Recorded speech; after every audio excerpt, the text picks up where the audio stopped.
यमराज ने बताया कि स्वर्ग में जाने का अधिकारी कौन मनुष्य होता है।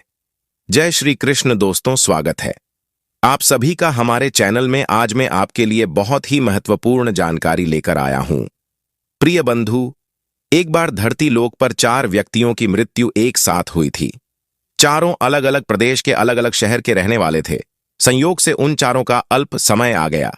एक ही समय पर यम के दूत उन चारों को लेने के लिए आए। मरने वालों में एक तो किसी शहर का राजा था, एक बड़ा धनी व्यापारी था, तीसरा एक पूजा पाठ जप तप करने वाला पंडित था और चौथा एक गरीब मजदूर था जो दिन भर मेहनत करके अपने परिवार का पालन पोषण करता था। चारों की आत्मा को यमदूत लेकर धर्म की सभा में पहुंचे। चारों ओर उनके सम्मुख जाकर खड़े हो गए। ये सोच रहे थे कि कौन स्वर्ग में जाएगा और कौन नरक में। धर्मराज अभी गद्दी पर विराजमान नहीं हुए थे। उससे पहले ही वे चारों आपस में बातचीत करते हुए स्वयं को ही स्वर्ग का दावेदार ठहरा रहे थे। सबसे पहले राजा कहने लगा, देखो, मुझे तो धर्मराज पक्का स्वर्ग में भेजे देंगे, क्योंकि मैं विश्वविख्यात राजा हूं। मैंने अपने शुभ कर्मों से धरती लोक पर अपना खूब नाम कमाया है। चारों तरफ लोग मेरे अच्छे कर्मों की चर्चा करते हैं। कभी कोई मेरे द्वार से खाली हाथ नहीं गया। जो आया मैंने उसे इतना दिया कि वह जीवन भर मेरा नाम नहीं भूल पाएगा। हर तरफ मेरे नाम का यशोगान हो रहा है। मेरे द्वारा लौटाए गए दान से लाखों लोगों को खाने को अन्न मिला, रहने को आश्रय मिला। इसलिए मेरे कर्मों को देखते हुए धर्मराज मुझे पक्का ही स्वर्ग में भेजेंगे। मित्रों, राजा की बात सुनकर वह धनी व्यापारी कहने लगा, हे भाई, मैंने तो पृथ्वी पर रहकर खूब धन कमाया और उस धन से मैंने लाखों लोगों की सहायता की। मैंने अपनी कमाई का 11वां हिस्सा सदैव दीन दुखियों की सहायता में लगाया है। मेरे शुभ कर्म को देखते हुए धर्मराज मुझे ही स्वर्ग में भेजेंगे। मित्रों, यह बात मैं पहले से जानता हूं। व्यापारी की बात सुनते ही पंडित जी कहने लगे, अरे भाई, क्यों व्यर्थ की बातें करते हो? स्वर्ग में जाना कोई आसान काम नहीं है। स्वर्ग में जाने के लिए दान धर्म के साथ साथ पूजा पाठ भी करना पड़ता है। इसलिए स्वर्ग में प्रस्थान तो मैं ही करूंगा, क्योंकि मैंने भगवान का खूब जप तप पूजा पाठ किया है। पूरा जीवन मेरा पूजा आराधना में बीता है। मेरे शुभ कर्मों के कारण मुझे ही धर्मराज स्वर्ग का दरवाजा खोलेंगे। यह बात मैं अच्छी तरह से जानता हूं। जब इस प्रकार तीनों ने अपनी अपनी बातें कि अपने अपने लिए स्वर्ग का दावेदार ठहराया, तो सब उस चौथे व्यक्ति मजदूर की ओर देख रहे थे कि देखें ये क्या कहता है, क्या इसमें भी कोई अच्छा काम किया है या नहीं, या फिर इसका पूरा जीवन मजदूरी करते हुए दूसरों के अधीन रहकर ही बीता है। मजदूर उन सब की बातों को चुपचाप नीचे को नजरें झुकाए खड़ा सुनता रहा और वे तीनों बड़े गर्व के साथ अपनी अपनी प्रशंसा में जुटे थे। तभी धर्मराज अपने साथी चित्रगुप्त के साथ दरबार में हाजिर होते हैं। चित्रगुप्त के हाथों में एक मोटी सी किताब थी जिसमें समस्त प्राणियों के कर्मों का लेखा जोखा लिखा था। धर्मराज अपने सिंहासन पर विराजमान होते हैं। उसके बाद चित्रगुप्त ने राजा को अपने पास बुलाया और उससे पूछने लगे कि तुम बताओ, तुम तो धरती पर बड़े ही प्रख्यात राजा थे। तुमने अपने जीवन में कौन कौन से शुभ कर्म किए हैं? कितने लोगों को दुख दिया है? कितने लोगों का भला किया है? मैं अपनी पुस्तक में देखकर यह फैसला करूंगा कि आप स्वर्ग में जाने के अधिकारी हैं या नहीं है। तब बड़े गर्व के साथ राजा अपने कर्मों को बताता है, हे भगवान, मैं एक बहुत बड़े राज्य का स्वामी था। मेरा राज्य बड़ा ही समृद्ध और खुशहाल था। मेरे राज्य में दीनहीन बहुत ही कम थे। सब मेरी छत्रछाया में बड़े आनंद के साथ जीवनयापन कर रहे थे। मैंने अपने राज्य के लोगों को किसी चीज की कमी नहीं होने दी। हर भूखे को भोजन मिलता था। लाखों की धन माया उन्हें रोज दान में दी जाती थी। प्रजा के लोग मुझसे बहुत खुश रहते थे। दिन रात में मेरा यशोगान करती थी। यही मेरे जीवन की अच्छे काम है। राजा की बात सुनकर चित्रगुप्त ने अपनी पुस्तक उठाई और उसमें देखने लगे। पुस्तक में देखकर उन्होंने राजा को बताया कि तुम जो कह रहे हो वह सर्वथा सत्य है। तुमने अपनी प्रजा को बहुत सुख दिया है, परंतु इसके साथ साथ तुमने बहुत बड़ा अपराध भी किया है। तुमने अपने राज्य की सीमा को बढ़ाने के लिए जितने युद्ध लड़े हैं, युद्धों में हजारों लाखों की संख्या में सैनिकों ने अपनी जान गंवाई है। उन सबके मृत्यु का कारण तुम बने हो।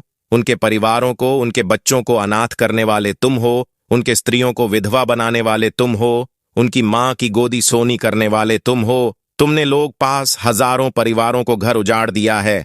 युद्ध लड़कर राज बढ़ाने से अच्छा था कि तुम अपने पड़ोसी देशों से मित्रता करके उनके साथ व्यापार बढ़ाते।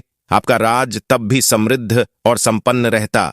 तुमने अपनी प्रजा को सैनिकों के रक्त से सींच कर सुर्खी बनाया है, इसलिए तुम स्वर्ग के अधिकारी नहीं होगी। प्रिय बंधु, राजा चुपचाप पीछे को हट गया। उसके बाद चित्रगुप्त ने व्यापारी से पूछा, आपने धरती पर कौन कौन से अच्छे कर्म किए हैं? तब व्यापारी कहता है, हे भगवान, मैंने धरती पर जितना धन कमाया उसका 11 अभागा अच्छे कामों में लगाया। लाखों लोगों को भोजन कराया, कई आश्रमों को दान दिया है, कई बेघर लोगों को अपने धन से भर दिया है, कई शहरों में मंदिरों का निर्माण कराया है, जगह जगह मुसाफिरों को ठहरने के लिए धर्मशालाएं बनवाई है, पानी की प्याऊ लगवाए हैं, प्रत्येक भी समय भंडारी करवाए हैं। यही मेरे जीवन के अच्छे कर्म हैं। व्यापारी की बात सुनने के बाद चित्रगुप्त ने अपनी पुस्तक खोली, जिसमें उसके जीवन के सारे अच्छे बुरे कर्म लिखे हुए थे। चित्रगुप्त ने बताया कि देखो, तुम कहते हो वह सत्य है, तुमने धरती पर खूब दान धर्म किया है, पर तुम्हारा पाप यह है कि तुमने धरती पर जो दान धर्म किया है वह तुमने उस पैसे से किया है जिसको कमाने के लिए तुमने बहुत झूठ बोला है, बहुत ठगी की है, कई चीजों में मिलावट करके बेचा है, नकली चीजों को असली के दामों में बेचा है, कितने व्यापारियों को रास्ते से हटाया है। तुम्हारे कर्मों से न जाने कितने लोग बीमार होकर मर गए, कितनों ने आत्महत्या कर ली, कितनों की मेहनत का पैसा तुम्हारे पास चला आया। उन सब लोगों की दुआएं तुम्हारे साथ हैं। तुमने जो कुछ भी अच्छा काम किया है बुरे कर्म करके ही किया है, इसलिए तुम्हारे पास तुम्हारा कोई कमी नहीं है। तुम स्वर्ग में जाने के अधिकारी नहीं हो। प्रिय बंधु, चित्रगुप्त की बात सुनकर व्यापारी भी बड़ा उदास होकर पीछे हट गया। उसके बाद पंडित जी को आगे बुलाया और पूछने लगे, तुमने अपने जीवन में कौन से अच्छे कर्म किए हैं? तब पंडित जी कहते हैं, हे भगवान, मेरा पुण्य यह है कि मैंने हजारों लोगों को ज्ञान दिया है, हजारों यज्ञों का अनुष्ठान को संपन्न कराया है, हजारों के घरों में पूजा पाठ कराया है, दिन रात मैंने ईश्वर का जप किया है, हजारों कन्याओं का विवाह कराया है, लाखों पिंड दान श्राद्ध कर्म कराए हैं, अज्ञानियों को मार्ग सुझाया है। इससे ज्यादा शुभ कर्म और क्या हो सकता है? तब चित्रगुप्त अपनी पुस्तक में देखकर बताते हैं, पंडित जी, महाराज, आपका कहना सत्य है। आपने वास्तव में हजारों लोगों को ज्ञान दिया है, लेकिन उस ज्ञान पर स्वयं कभी अमल नहीं किया। आपने सैकड़ों यज्ञ पूजा अनुष्ठान कराया और उनमें निस्वार्थ भाव से किया गया, कोई कमी नहीं था, इसलिए तुम स्वर्ग में जाने के अधिकारी नहीं हो। तो उदास होते हुए पंडित जी भी पीछे हट गए। अब बचा केवल मजदूर की मजदूरी देखकर बड़ा हैरान था कि अब तक वह जिनको इतना महान समझ रहा था वह कोई भी स्वर्ग में जाने के अधिकारी नहीं रहे, तो मैं कैसे स्वर्ग में जा सकता हूं? मुझे तो कल्पना भी नहीं करनी चाहिए, क्योंकि मैं तो कभी पूजा पाठ जप तप यज्ञ दान करने के लायक भी नहीं था, तो शुभ कर्म कहां से करता? मैं तो मेहनत मजदूरी करके सारे जीवन अपने परिवार का भरण पोषण करता रहा, शुभ कर्म नहीं करता। मजदूर ये सब बातें सोच ही रहा था, इतने में चित्रगुप्त ने उसे भी आवाज लगा दी और उससे पूछा। तो मजदूर पहले से पहले ही कहने लगा, भगवान, मैंने धरती पर एक गरीब के घर में जन्म दिया गया, दान हवन पूजा पाठ करने के मैं लायक ही नहीं था, मैं शुभ कर्म कहां से करता? मुझे तो अपने परिवार का भरण पोषण ही बड़ी मुश्किल से मिलता था। मैं जानता हूं कि भगवान में स्वर्ग में जाने का अधिकारी नहीं हूं।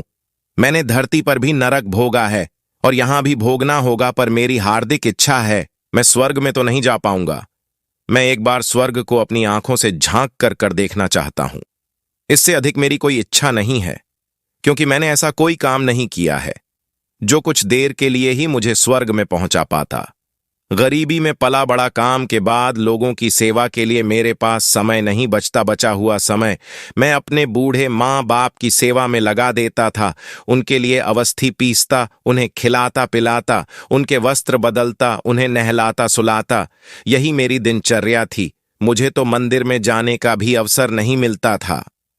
मजदूर की बात सुनकर चित्रगुप्त ने अपनी पुस्तक में देखकर पूछा, हे मानव, तुम ध्यान से देखकर बताओ, सोच कर बताओ कि तुमने कभी तो कोई शुभ कर्म किया होगा। मजदूर अपने पूरे जीवन काल के घटनाक्रम को याद करता है, तब उसे याद आता है कि एक बार उसे बहुत तेज भूख लगी थी। रोटी खाने के लिए बैठा ही था कि इतने में वहां एक बहुत ही कमजोर बीमार कुत्ता टहलता हुआ आगे आया है, जो ठीक से चल भी नहीं पाता था। वो आकर मेरे सामने बैठ गया और मेरी रोटी की ओर गौर से देखने लगा। मैं समझ गया कि वह कुत्ता बहुत भूखा है। मेरे अंदर से आवाज आई कि भूखे बेजुबान जानवर को छोड़कर तू अकेला कैसे खा सकता है। मैंने वो रोटी स्वयं न खाकर उस कुत्ते को खिला दिया। उस दिन मैंने पूरे दिन भूखे पेट रहकर ही काम किया था। मजदूर की बात सुनकर चित्रगुप्त मुस्कुराए और उसका हाथ पकड़कर बड़े सम्मान के साथ उसे स्वर्ग में लेकर गए और बोले, वास्तव में आप ही स्वर्ग में रहने के अधिकारी हो। आपका वो त्याग और उस भूखे पशु पर दया दिखाना ही सबसे बड़ा सुख काम है। मनुष्य जो भी काम निस्वार्थ भाव से करता है, वास्तविक उसका ही उसे सबसे बड़ा पुण्य मिलता है। निस्वार्थ भाव से किया गया जन कल्याण के लिए एक छोटा से छोटा काम भी आपके सैकड़ों पापों को नष्ट कर देता है। लोभ, लालच और स्वार्थ के वशीभूत होकर किया गया शुभ कर्म भी फलदायी नहीं होता। इसलिए ध्यान रहे, जीवन में अच्छे करना अच्छी भावना के साथ करना चाहिए। ऐसा नहीं होना चाहिए कि आपने किसी से धन छीनकर या चुराकर कमा लिया होगा और बाद में उसी धन को शुभ कर्मों में लगा दिया होगा, दान कर दिया होगा, तो भगवान आपको कभी नरक में जाने से नहीं बचा सकता। प्रिय बंधु, स्वर्ग में वही व्यक्ति जाता है जिसने निष्काम निस्वार्थ भाव से प्राणियों की सेवा की हो। भले ही उसने जीवन में एक पैसा दान न किया हो, पर वह जिस लायक था अपनी सामर्थ्य के अनुसार उसने निस्वार्थ भाव से जो भी काम किया है, वही उसकी मुक्ति का दाता है।